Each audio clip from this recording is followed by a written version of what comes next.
تمہارا بہترین دوست وہ ہے کہ جب تم غریب ہو جاؤ تو تم سے محبت میں کمی نہ کرے، اور جب تم امیر ہو جاؤ تو تم سے محبت میں اضافہ نہ کرے۔ ان کی خاموشی سے ڈرو جن کا آپ نے دل دکھایا ہے، کیونکہ اگر انہوں نے کچھ کہا نہیں یا کیا نہیں تو بدلے میں خدا ضرور کرے گا۔ بعض اوقات اپنا اندر خالی اور ایک کمی سی محسوس ہوتی ہے، یقین کریں وہ کمی کسی اور کی نہیں، خدا کی محبت کی کمی ہوتی ہے۔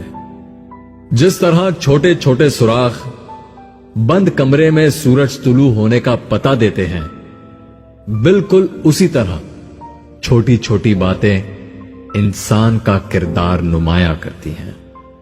بہترین سبق سیکھنا ہے تو کسی بے مروت انسان سے اچھائی کر کے دیکھ لو۔ مشکل وقت میں دلاسا دینے والا کوئی اجنبی بھی ہو تو دل میں اتر جاتا ہے، اور اس وقت میں کنارہ کر لینے والا کوئی اپنا ہی کیوں نہ ہو دل سے اتر جاتا ہے۔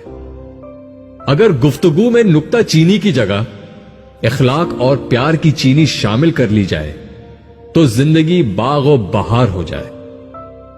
جس ذات کو راضی کرنے میں سکون ہے، ہم اسے ناراض کر کے اپنی زندگیوں میں سکون چاہتے ہیں۔ بدلتی ہوئی چیزیں اچھی لگتی ہیں، پر بدلتے ہوئے اپنے بہت تکلیف دیتے ہیں۔